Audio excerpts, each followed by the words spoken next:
Good morning and welcome to Rod Jones CX and BPO Showcase. And today, very, very special. It's actually quite an emotional time. It's my guests today are the team from Shadow Careers. You're all down in Western Cape, in Cape Town. And I'd like to sort of chat through some of the background to Shadow Careers, the history, where Shadow is going, celebrating the 100th graduation of your 100th cohort, and let's look into the future of BPO. So starting off today, I think just round the room, introductions. Franco, would you introduce yourself and your role within Shadow? Thank you, Rod. Great to be on the podcast with you. My name is Franco Cotomacho. I'm the CEO and one of the co-founders for Shadow Careers. Excellent. And followed by Noel, if you'd come in quickly. Thank you, Rod. I'm one of the co-founders and directors of Shadow, and just wonderful to be with you in the community today. Great stuff. Ladies, next, Adoja. Hi, my name is Adjoa Ivo. I am one of the directors and co-founders of Shadow Careers and really excited to be with you this morning. Excellent. Thanks for that. Lovely to have you with us. And Nat. Thanks, Rod. My name is Nate Jacobs, and I'm one of the directors of Shadow Careers. It is really exciting to be part of this podcast and the ecosystem. Thank you for the opportunity.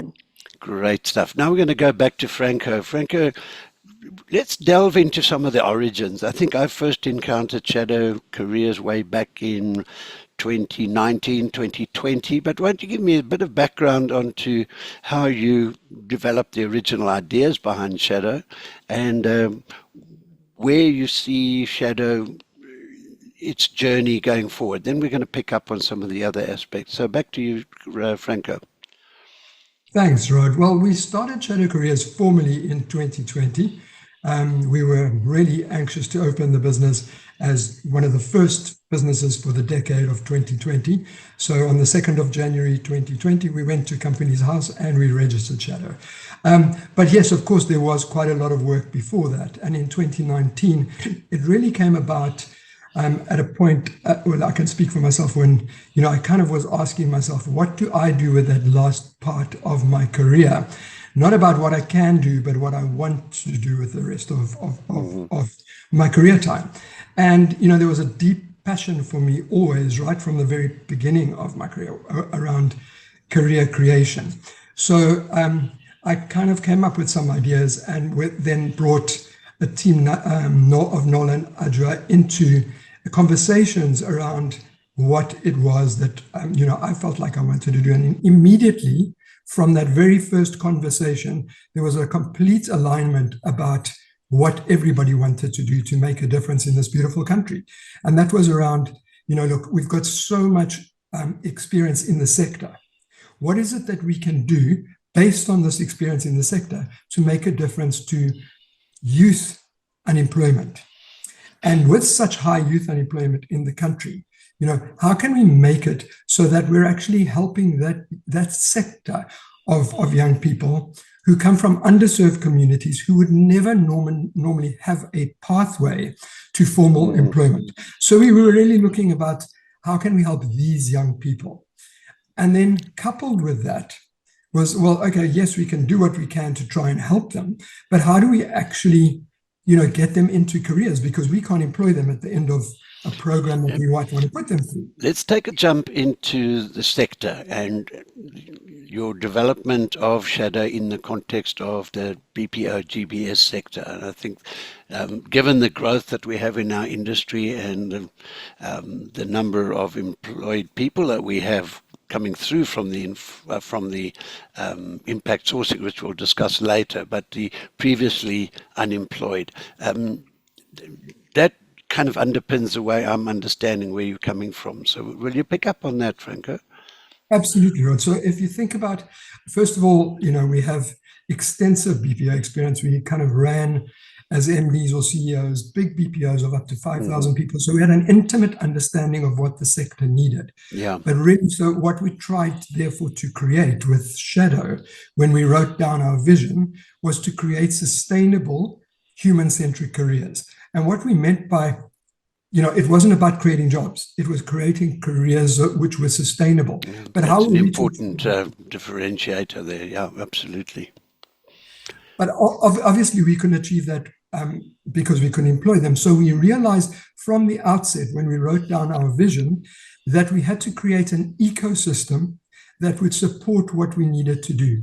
And this ecosystem really had to be like-hearted partners. So whether it be employment partners or funders who totally understood that what we were trying to do was innovative, creative, and different, had never existed before. And the only way we could actually get this right, especially if we wanted to help to change South Africa, was to work together in an aligned way that would see the young person through the program and into the work environment in such a way that it was seamless, and our partners would continue to take on a role which supported the young person into their careers. That would create the sustainability, because there would be no other way that makes sense. to create it. Yeah. Now, we're going to come back to you shortly, because I think we need to look at, I'm interested to see your recruitment process on the supply side. But let's jump to Joda.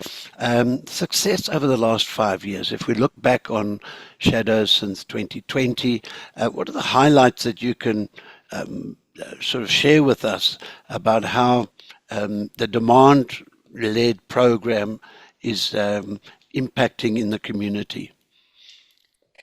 Rod, thanks so much for that question. It's a difficult one because I think that there are so many great stories and there have been so many successes over the last 5 years. What is critical is what you've mentioned before, this whole idea of the sector and the sector working together. We talk about this ecosystem, and Franco alluded to the fact that we could have never created these jobs by ourselves.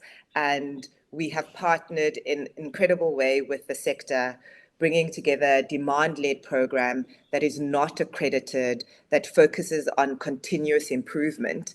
And I think in some organizations, continuous improvement is a word which is thrown around, but we take it seriously. So after every single program, our facilitator goes into our client environment with the group that has graduated, and they actually learn from our client and they'll bring it back into our program so that really each group becomes better. And at first we used to feel bad about saying, oh, this is the best shadow group that we've ever had. But that's what you want. You want to continuously improve the outcomes because that's good for the young person. We have seen that the retention numbers are incredible. So what that means is if you look at the early start of a young person's role within the GBS sector, our clients generally struggle to retain these young people past the 3 and 6 time periods. But because of the accountability that the young people have, because of the level of preparedness that they have going into the role, they are able to stay longer, thus making the cost of recruitment lower for our partners, but also increasing the customer experience that their end client has. Okay. Let's look backwards a little bit in the early days of Shadow, the dreadful time of COVID. And your first cohort, I remember vaguely hearing the story of the first cohort. So would you elaborate on that? Because I think that's quite an exciting turning point for Shadow. So Franco mentioned that we were the first group, the first business to register at Company House, and we literally had to cut the chains on the door, and we were passionate about what we wanted to do. And in March 2020, just before national lockdown, we started with our first group in a classroom in Mitchell's Plain because we wanted to be in the community where all the young people that service our industry come from, a large majority come from. And we went live 2 weeks later, national shutdown, and we didn't want to give hope and then take it away. So we said to our young people, get phones. And what happened was we had 2 or 3 young people who would share a phone. It gave us the opportunity to go into their homes. So you could see that they were in an informal structure, that a plastic bag separated them from the rest of the household. There was a young girl who was late every day because she was waiting for her neighbors to wake up so that she could utilize their Wi-Fi.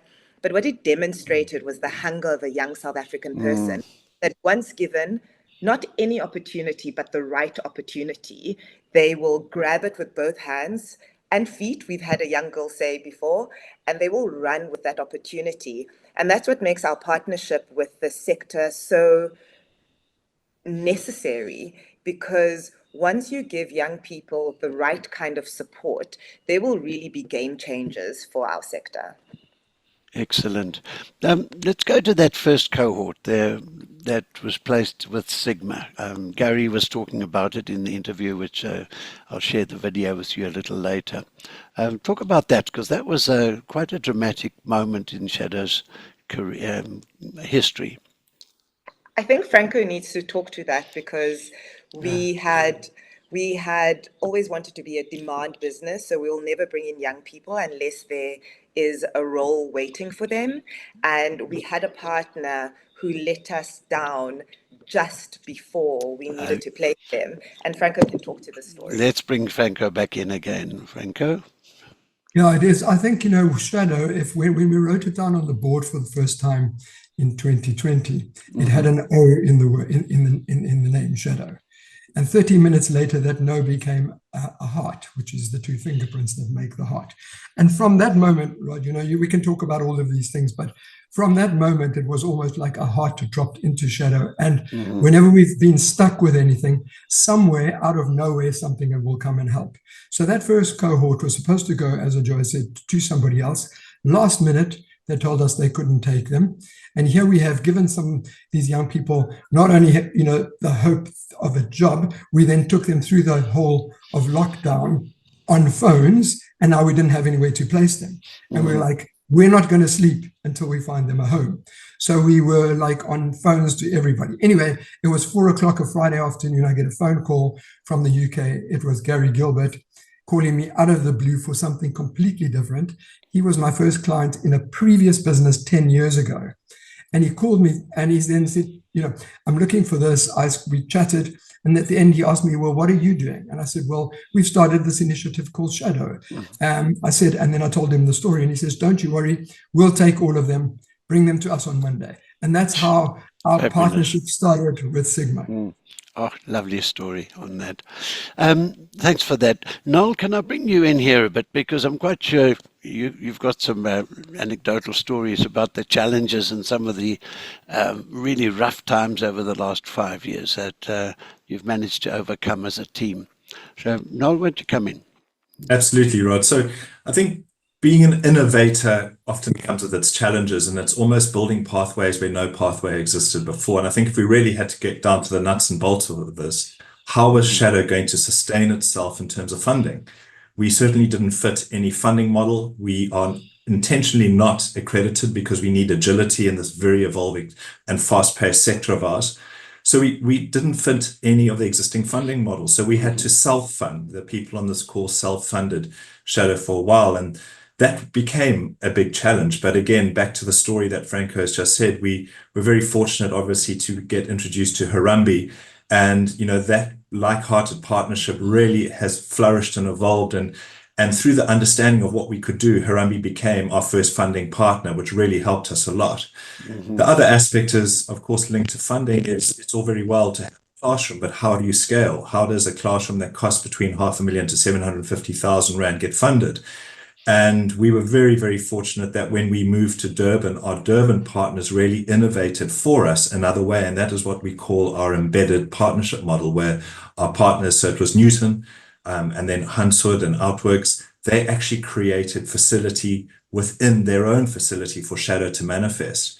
And that was a breakthrough moment for us. And then that has also helped us in Cape Town, where we've got our partners Ascensos and HGS that have again created embedded, classrooms, which helped us overcome the challenge of, well, it's all very well to have OPEX funding, but how do we actually grow there, Rod? Well, I think you've touched on something which I'd like to drill down on a bit, which is the operating model. You've mentioned that it's embedded within the end user in training environment. So why don't you just expand on that? I know I did see it in operation when I had the privilege of being in Durban with Nutun for one of the Shadow graduations. But why don't you just expand how that model works? And because I think some of the other BPO and CX operators would like to better understand how it works. Yeah, we see it as a game changer, Rod. So for those partners of ours where there are the embedded model, what it really does is it brings the career closer to the young shadow in classroom before they actually even start employment with that employment partner. So we've often said we're a role-ready program, and that's a very intentional statement because it differentiates from a work readiness program. It takes it further. It goes work readiness, role readiness, and now what we're hearing is operational readiness. So if you think of the gap that is closed from work readiness to role readiness, the aspect of being embedded in an employer partner, feeling their environment, understanding their customers and their operations, connecting to their leaders really helps that gap. And where we're seeing impact sourcing going is to operational readiness. The embedded model is really going to help close that even further because the connection to the end customer, the connection to the skill type that is going to be needed is going to be so much more bridged by that embedded model. So it really helps the speed to competence curve and what we call the speed to confidence of the young shadow in the employer partner environment. What is the timeline from recruitment through to becoming operational in the client's environment? Yeah. So recruitment, and we're very grateful for sayouth.mobi. I mean, that platform has really enabled us to do recruitment on a rapid basis because it builds up a great pipeline of talent. So it can be anything close to 2 weeks to recruit somebody from SA Youth to getting them into classroom. And then from classroom, it's a 12-week program. And through that, we go through, the entire syllabus that at the end of those 12 weeks, they then graduate into the employer partners, training programs. Excellent. We're going to hop around a little bit. Nate, you've been sitting quietly in the background there. If I can bring you in briefly, and you've been involved for a long time now. Why don't you share with us just some of the stories, the success stories that you've worked with and people you've worked with and shadows that you've worked with. I think that would be really important to understand from a human point of view. Thanks, Rod. And that's so important, you're saying from a human point of view, because I'm thinking about from SG1, the first group, when they started with Sigma on the 3rd of August, with those young people, first time working in our operations. Few months later, by December, one of our shadows was a top performer across the Sigma team. And that is one of the biggest highlights for us to show that it is possible to take someone that has never worked before, put them through a 12-week program and place them in the right partner and they can become successful. And one of the great things as well that able to stand up for me is one of the stories is young Kela. It's a young woman that came from Tata in Eastern Cape. She wanted, to be employed. She wanted, to change her life and her family's life. Her mom and her dad passed away by the age of 6, and she had to be raised, by her siblings and her aunt. So what she did was, through the platform like Noel spoke, SC.mobi, she applied. And then she hitchhiked with one of the neighbors who's coming to Cape Town. She had a black plastic bag. She came all the way to Cape Town, landed up in Kills River, and we are on Mitchell's Plains. It's also quite a distance. And she came for an interview, at Shadow Careers in Mitchell's Plain, and she started with us in March 2023. That just showed in terms of her determination to show that nothing is going to stop her to become successful. She had so much eagerness and radiance and so grateful for the opportunity. There are many other people in Eastern Cape that, got great talent, but the opportunities are so few and they have to go through such difficult challenges. Thinking about a young woman hitchhiking from the Eastern Cape to find opportunities. And that's where we say we share a career as a beacon of hope to so many people across South Africa. And I believe also global, because if we can able to spread this movement, because our organization's a movement, and we believe that unemployment is not just a Cape Town or Durban problem or South African problem, it's a global pandemic. So how can we able to spread? When we started in Durban, also in 2023, we put an ad out on SE.mobi. I mean, we don't know what we don't know until we see the stats. And about over 4,000 people applied in 2 weeks on that platform. That just showed in terms of the hunger, but also there's no opportunities for young people who don't have experience, who don't have qualifications. So for us landing in Durban actually changed so many the landscape basically of what employment looks like, but also what we can do in the sector and bridging that gap. Many of them say they go into interviews and they get rejected because they don't have 6 month or 12-month experience, or Yeah. they've never, been able to work on a computer. So what we do is really being that bridge for that young person to be role ready for the sector and the role they're going into, and many of them has actually had an opportunity to progress in the careers. So one is, with Nutun, one of our partners, they have a banking client with them, and the part of the great partnership and ecosystem is, with the client, they want to chat at careers, part of the RFP to say, what, there has to be impact sourcing, and that is the true meaningful, responsible way to do impact sourcing, is when the end client is also having conversations with our partners, and that's where we could see the true stickiness of someone knowing that they're going into a particular client and who they're going to be servicing. And the shadows, it was Adjo and I were there for the award ceremony, and I can say about 80% of them were shadows getting awards. And there were Fabulous. three people under a year that became team leaders. So we can see it's a testament of what it means when we're partnering with the right partners, and when people and organizations, like we are partnering with, do come to the party and able to play a vital role to make sure that the young person becomes successful in their roles. Fabulous. Franco, can I bring you back in again? Impact sourcing in the context of the BPO GBS sector.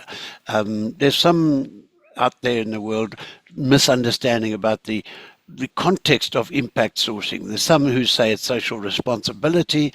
I'm seeing it from a different view altogether. I just see it as makes good business sense. But won't you expand on that, particularly leveraging on your experience in the BPO sector in your former career? Thanks, Rod. Absolutely. I think for me, it kind of really is almost crucial. You can't be doing business anymore in the BPO sector, I don't think, today, and be sustainably successful if you're not looking at ways to actually do impact sourcing properly. And you're right, there are very many versions of what you hear. For us specifically, and I'm sure you'll agree, Rod, but for us at Shadow, impact sourcing is most definitely not a tick box exercise. It really is around making a purposeful and meaningful difference to young people, and by bringing them through, giving them the opportunity and supporting them, it becomes a no-brainer for the business, because these young people, first of all, once they come into the business, from an impact sourcing perspective, if it's done correctly, perform better behaviorally straight away. And then what you start to see is very quickly they start to outshine people with work experience, but not previous call center experience. So they sort of speed to competence will go past them very quickly. Mm-hmm. And within 3 to 6 months, they are on par with people with work experience. Now, that's a very significant difference. But what Adjo said, right at the beginning, is probably the most important thing. The fact that the retention is highest is the holy grail for call centers, because we really needed to turn this around for years. I mean, we've been trying to do this for many, many years. And what we found with, the partners, and this I really will say very clearly when I use these words, I'm meaning them intentionally. With partners who actually do it with the right heart, they will get the outcomes that will make proper bottom line business sense. Not those who are going to tick box exercise this in and just, doing it for not necessarily the wrong reasons, because there's room for everything, don't get me wrong. But if you're doing it in the what we talk impact sourcing way, it really does change your business model over time. And that's what we're seeing with our partners. I'm glad you elaborated on that. Doja, back to you now. We've been talking essentially about BPO, call centers, contact centers, but I'm led to believe Shadow is starting to move out into some other verticals. What can you tell us about that? Well, I want you to expand on where Shadow is going, perhaps into other sectors. We've been talking essentially about call centers, contact centers, BPO, GBS. believe that there's some really exciting additional sectors that you're taking Shadow into. Won't you expand on that? Yes, thanks so much, Rod. So if you look at the core of Shadow, we all came from a customer service background within the GBS sector, and it's that knowledge that we brought into the Shadow program. As we think about expanding our impact and that of impact sourcing within other industries and other areas in South Africa, what we realized was that if you look at the core of customer service, it has so many different applications. So it has a really close link to hospitality and the retail environment. We were really blessed with Harambee to partner with the VNA, and we ran 3 pilots within the VNA environment where we trained excluded youth through a shorter 5-week program and then placed them within various businesses within the VNA ecosystem. What we were really proud of was that there was 2 students so actually what we did was we thought that we would have drop off. So in our first pilot, we brought on 2 extra candidates, and the VNA couldn't absorb them, or the partners that were partnering with us couldn't absorb them. And due to a relationship that Franco had with a silo hotel, they took those 2 extra young people on, and they did exceptionally well. So if you think about a young person who has never worked before, comes from an excluded background, and within 5 weeks, they can be working at one of the premium hotels, most premium hotels within South Africa, it really shows the art of the possible. I think another thing which we are learning as we go on this journey is that it really is about the like-hearted partner and the willingness of the employment partner to want to do this in the right way. And as we explore other ways in which we can take what we've learned through the Shadow program within the GBS sector into other environments, we think that the opportunities are endless. Fantastic. Love that story. Noel, back to you. The industry that we're looking at, whether it is the GBS or as we've just been talking about into hospitality and other areas. So given the massive unemployment challenges that we have as a country, won't you talk to sustainability of the model that has been evolved and developed by Shadow going forward, and the scalability of it in terms of not only our BPO and GBS sector, but across all sectors? Absolutely. So I think the sustainability of Shadow is intrinsically linked to the sustainability of our industry. If you think how the industry has grown from 69,000 jobs servicing the offshore sector in 2019 to 180 in 2024, the sustainability of the industry is dependent on increasing the resource pool. If we were always looking for people with work experience, we would soon price ourselves out of the market in comparison to other competitor territories. So as we grow the sector, and we all know that we're heading to the 500,000, it's sort of the gold standard. We have to become sustainable from an impact sourcing perspective. Otherwise, I don't believe the sector is going to get there. And linked to creating sustainability is clearly finding the right funding partners that are flexible and understand the requirements for impact sourcing to manifest in many different shapes and forms. I'd love to, just highlight how we've been working with the Jobs Fund as part of their Window 11 funding.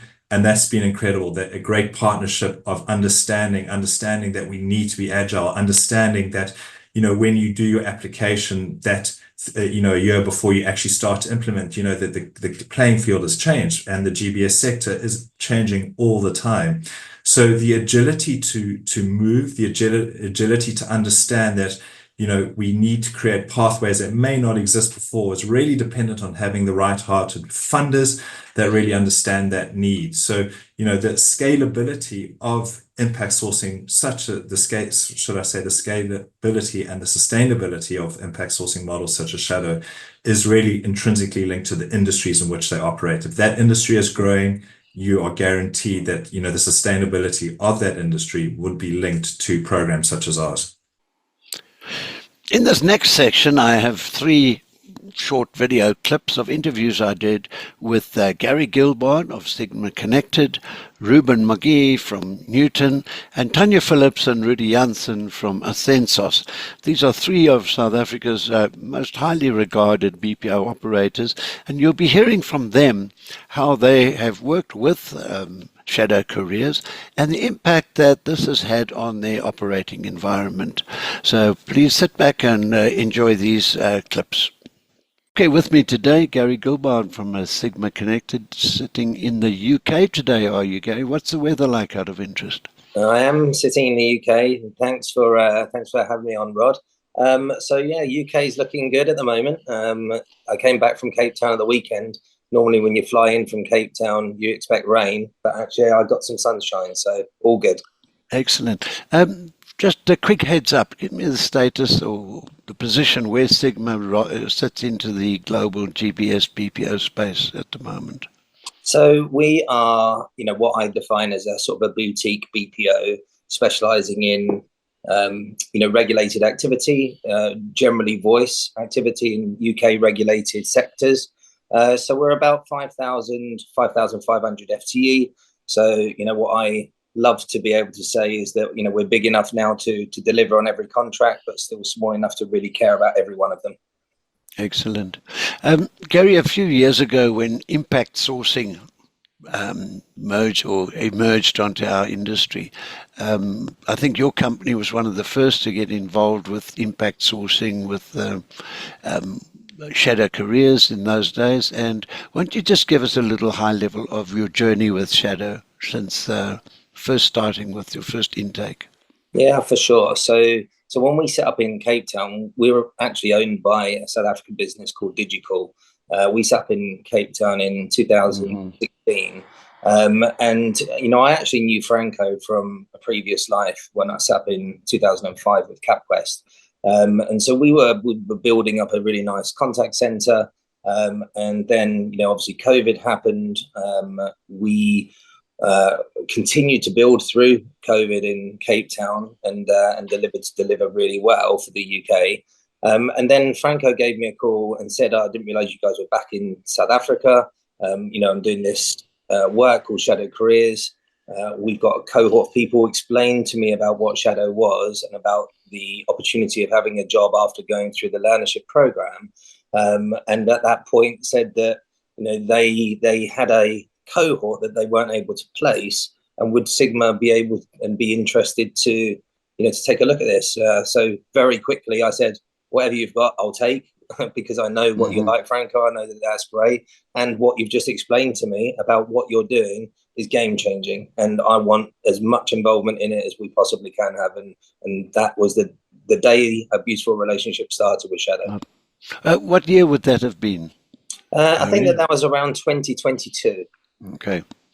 And subsequent to that, Shadow's become very much part of your business model, I believe.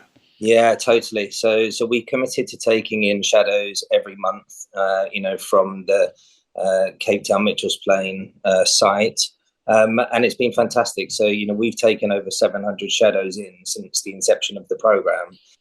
And, the word is absolutely in the title, careers, not jobs. We've actually gone on to develop some of those fantastic individuals into having careers beyond, the entrance level on agents. In your experience now, in your engagement with your clients, let's say in the UK environment, impact sourcing initially was seen as sort of a charity, corporate responsibility, but it's been my observation that it's no longer that, but it's more a solid business model. Would you endorse that? Yeah, I totally endorse it. I mean, ultimately, Rod, that if it wasn't working, if we were bringing agents in and going through this program and they weren't able to deliver the end result or deliver the right outcomes for customers in the UK clients, then we wouldn't be able to do it. We would say, okay, let's see it as a charity, let's donate to it, let's put some time into it, but we wouldn't be able to do it in such a way that we are. So the people that we're bringing in post the learnership program and coming into, Sigma and going, into BAU, they're really delivering. And that's why we're coming back for more and saying, you know, this is working for us and it's working for our clients. And we showcase Shadow to our clients all the time. So we don't just say, take Sigma's word for it. Come in and meet the team. Come in and meet them in the training room. Come in and see, you know, the great work that Shadow are doing. Now, there's been my observation working with Shadow and also with some of the organizations and BPOs where they've placed Shadows, is that there's a very strong commercial advantage in terms of bottom line benefit of taking on Shadows as opposed to alternative recruitment processes. What's your take on that? Yeah, I mean, our recruitment generally is from impoverished areas, you know, so Shadow is part of a impact sourcing program that Sigma has, you know, which covers, you know, internal recruitment as well as the Shadow stuff. But yeah, we see that anyone that goes through the Shadow program that commits that time through the learnership and then comes into us, we guarantee that job. We guarantee them to come into a really great working environment. And so the retention of Shadows is fantastic. And that's really that commercial benefit, is that, you know, their loyalty, their commitment to work, their commitment and passion to deliver is phenomenal. And that's what, you know, really does give that commercial benefit. And I'm sure you would score on the CX value add through tenure, long tenure. Absolutely. Well, yeah. I mean, the absolute key, you know, so you're not circulating new people in all the time. And as soon as you get to that speed of competence and you can retain, you know, those people, the outcomes, the CX outcomes are, you know, different level. Excellent. Gary, as you know, the Shadows just had its 100th graduation cohort come through. What would be your closing words if talking to the Shadow team? So, I mean, first of all, congratulations. I mean, you know, this is what they always dreamed of.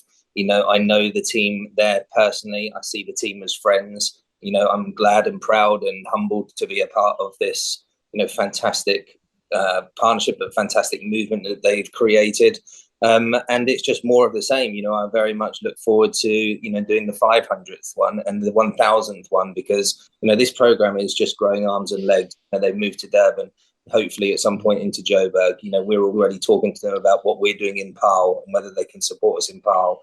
So there's a huge opportunity, but no, huge congratulations, and, you know, very much deserved. But I know how proud they are of it, because they're creating new jobs into the BPO market, not circulating, you know, different people from different BPOs. You know, they're creating new jobs every time, which is, you know, hats off to them.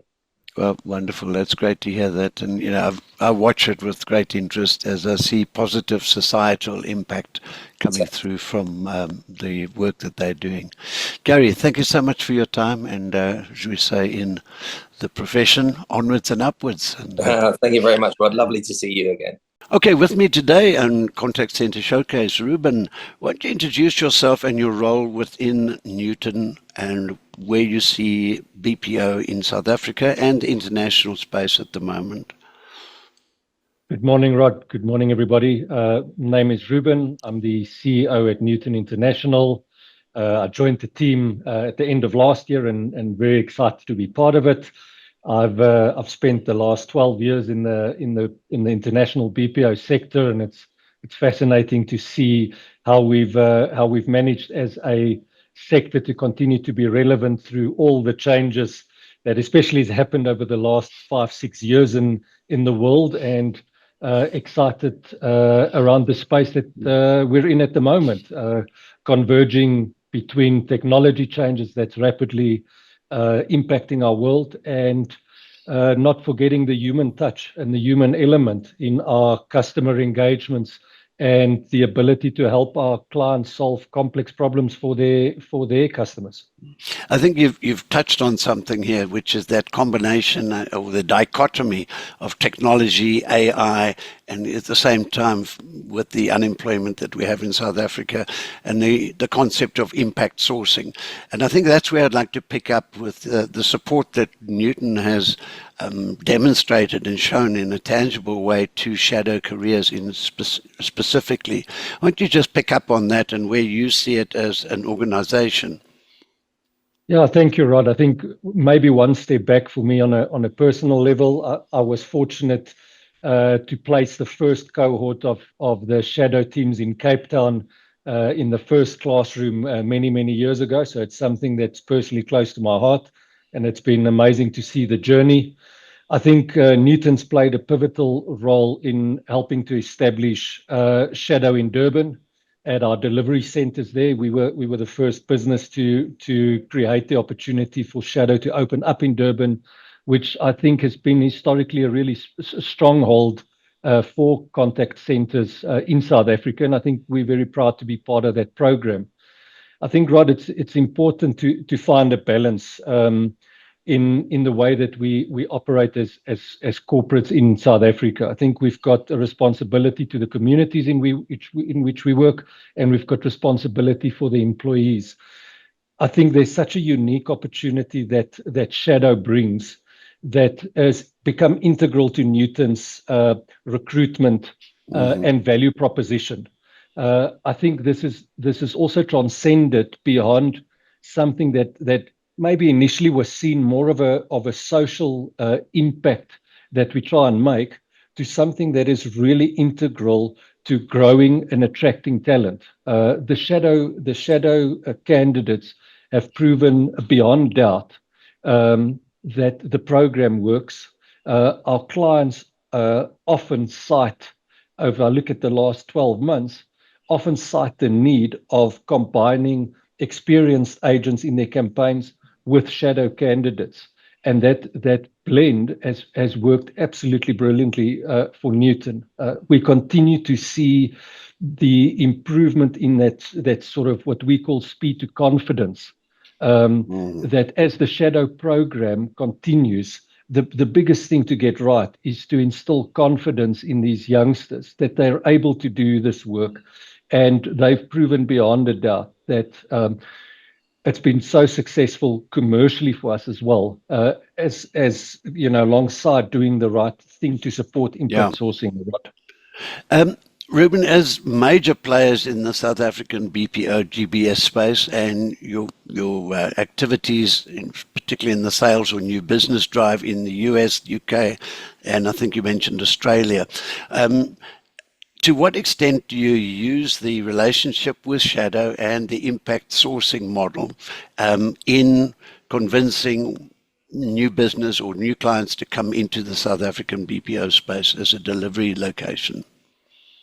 Yeah, I think it's become front and center, Rod, to part of the proposition that Nutun puts forward. I think there's a combination between our investment in training through our Strive Academy that's really important to lay foundations.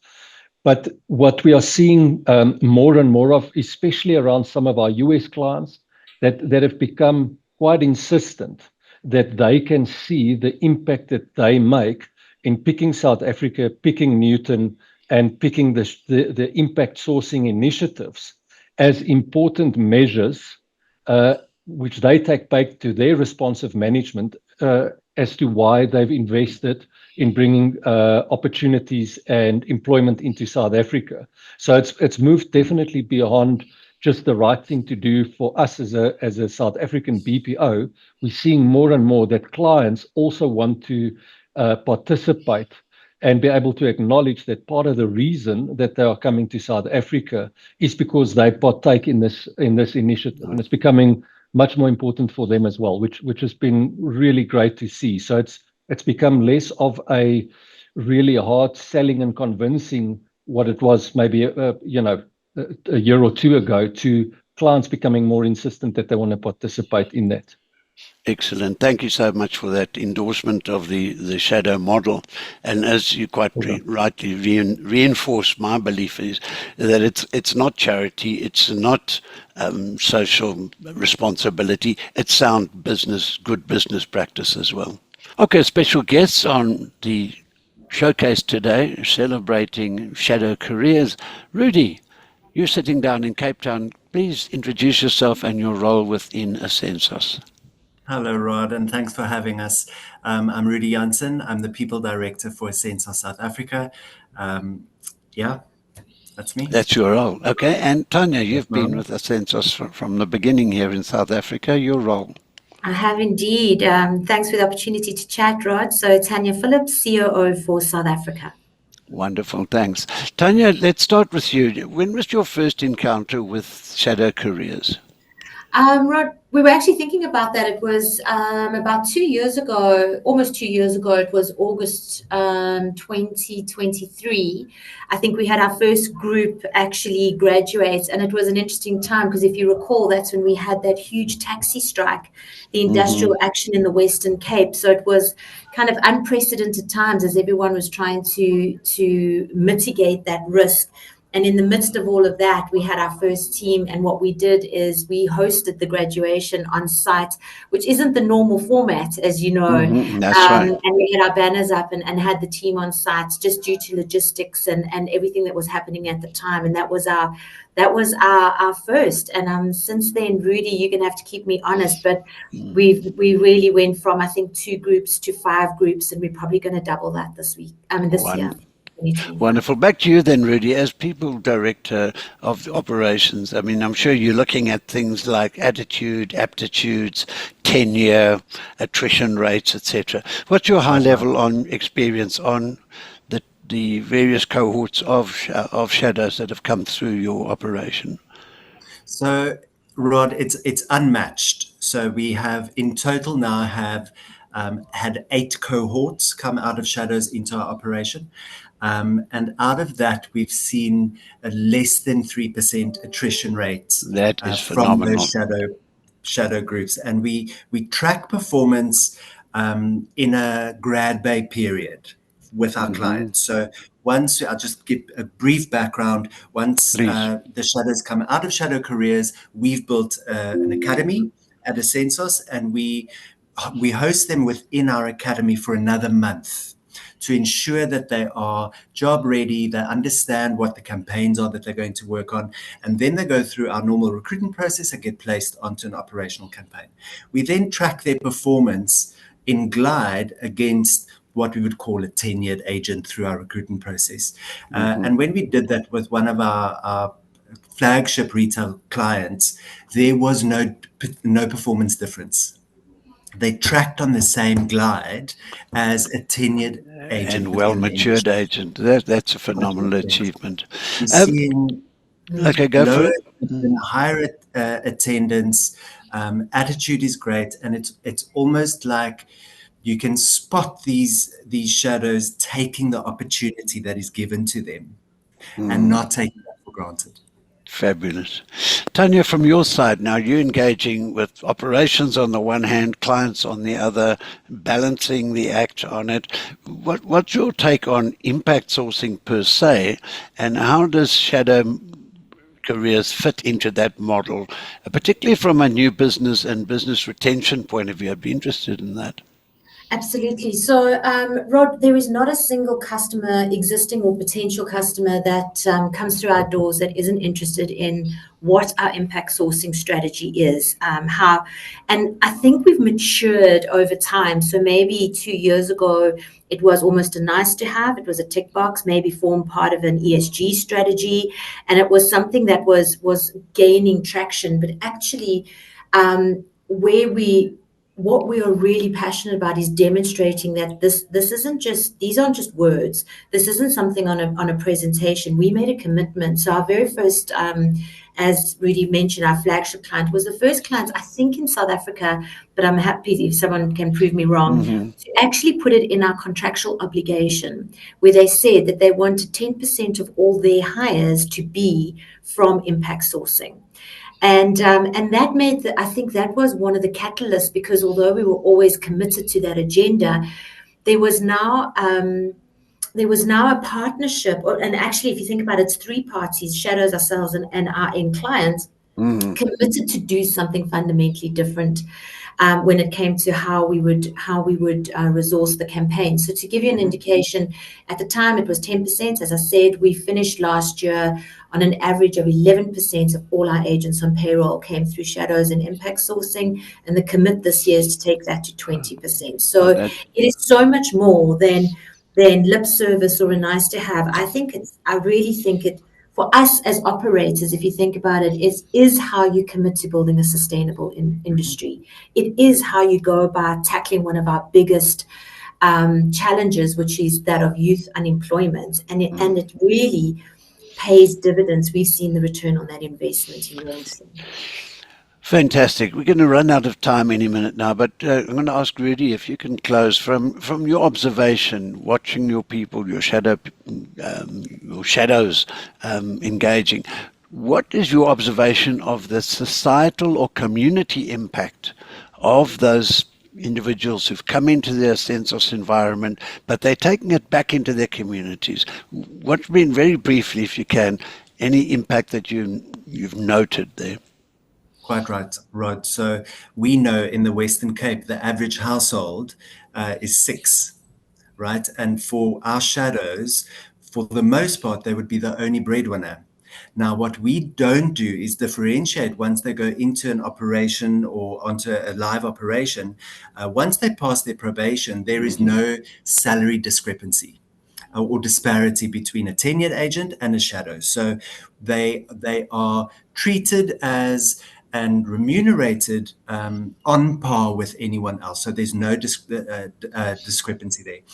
What that impact back to the community is, if you think of, it could be the first person who's worked in their household to graduate from anything. So we take that really seriously. And in addition to what we offer, not just from a salary base, but from a well-being perspective, etc., that gets taken back into their direct household, back into the community, and we can see a tangible change of that real macroeconomic challenge of people coming into the workforce and taking it really seriously with pride. Well, that's what matters, isn't it? As you said, Tanya, it's really addressing the unemployment, it's addressing career development and growing our industry as a whole, and helping us with our BPO to South Africa campaigns and attracting more and more business into South Africa at the same time. So, Tanya, Phillips, Rudi, Jansen from Ascensos, thank you so much for your time. Only a pleasure. Thank you, Rod. I think one of the things that when we kind of really looked at Shadow, we knew that in order to make the biggest impact that we couldn't be linked to one academy or to one partner. We really needed to work with an ecosystem of partners, because this was about how do we make the industry sustainable, not a particular partner sustainable. So for us, that was really, really important. And I think so as part of the going forward, we, with the growth from starting with Sigma, as you heard in 2020 as our first partner, but now 19 partners on board, we are growing, at a rate that allows us to expand and continue to grow. Clearly, we still have challenges because we need CapEx funding, because all of our funding is really OpEx based. So to scale classrooms, etc., that's where our challenges come in. So, that's a challenge for us in the future. Where we're at right now in terms of performance, we just recently graduated our 100th cohort, as you mentioned, Rod, earlier, which we were super excited about. I'm so sorry I wasn't able to be there in person. I did make that undertaking, and I missed the boat, but I'm sure I'll be there for the 200th. Well, maybe even before that. We've got our 2000th person going to be graduating in May through the program. So we'll hit 2000 in the early part of May. Again, we're very excited about that. And so if you are available to come and join us for that, it would be really, really exciting. But that's 2,000 lives changed. But 2,000, if you really think about what Noel was just saying and what you've been asking, to create the sustainability for the sector, we need many, many more programs to be doing what we're doing in order to achieve those figures. So I think the future is about collaboration, about working together with our partners and beyond, and actually finding ways to enable more young people to come through, to increase the resource pool and to allow that sustainability to happen, because South Africa is still, as far as personal opinion concerned, the best place for English-speaking voice. And it's all around the empathy and how we as South Africans really are able to connect with people. So my call out here for the growth for us and for the sector is greater collaboration. Fantastic. Well, let's see if we can't facilitate that to some extent. Let's go around the room just with a final wrap-up, short and sweet. Nate's going to come in with your parting words for anybody listening or watching this podcast. Thanks, Rod. I can't believe we're coming to the end of the podcast already. We can talk about shadow careers forever. But just looking back, it's just remembering the courage it took to start. The partners who believed in us and the people who become, proof of what is possible. And the most exciting part is that we only just get started. So we started in 2020, 5 years later, and we just want to encourage, the young people that do not give up, look out for shadow careers, and do a great job.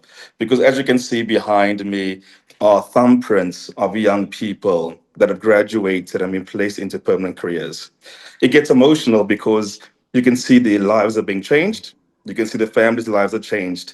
And the more thumbprints are there, the more trees we can have, and more impact we can have in the country, but also the sustainability and the scalability of the sector.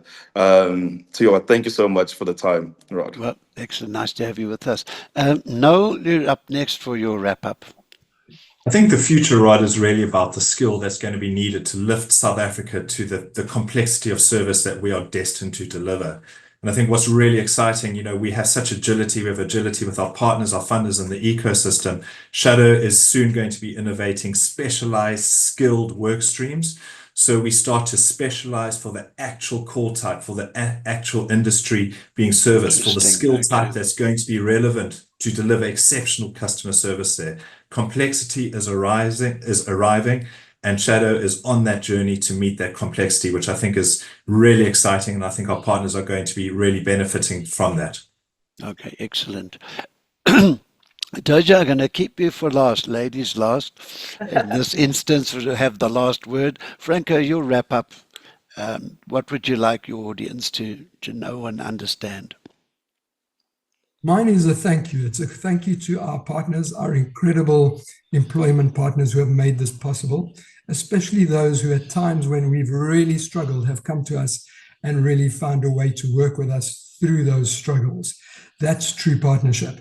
Also to our funders who have been there to support us through everything. So for me, it's a thank you to the ecosystem, because from a Shadow perspective, as much as we really wanted to make a difference, we could only ever have made it with the ecosystem. So here's to the ecosystem.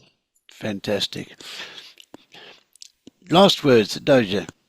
Why don't you share something really poignant about your experience with Shadow and leave us with something to maybe wipe a tear away? No pressure. I think that if you look at our success over the last 5 years and what has kept us going, as Noel said, that innovation is generally very difficult because people think that you're a little bit crazy because you're doing what has never been done before. But our foundation has always been our vision. We've called it our true north. And underpinning that has been our values, our heart values, but associated with that specific behaviors.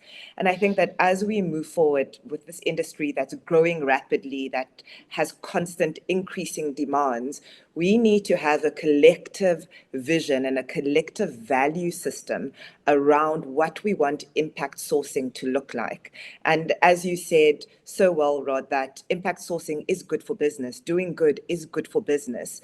And I think, to Franco's point, that the industry needs to collaborate in order to set our goal and our vision for what true and good impact sourcing looks like within our sector, what the programs need to look like so that they deliver the value that we all know that it can. Fabulous. Well, I think that's a wrap for us all today, and thank you everybody on the call, Noel and Nate and Franco and Doja.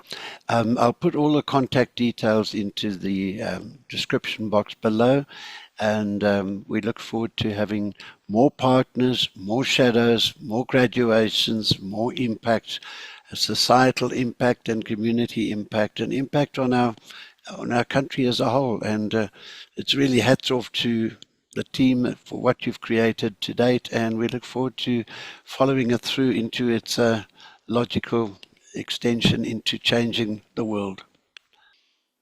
I hope you've enjoyed this special edition of CX and BPO Showcase. Look out for more in the series where I'll be talking about the tactics, the techniques, and the technologies that drive our customer experience and BPO industry. In closing, I'd like to thank my sponsors, Colby Speech Analytics, for supporting this platform and also supporting me in my endeavors to share information and knowledge about BPO and the greater CX environment. Thank you for watching and stay tuned for more episodes in the CX and BPO Showcase series.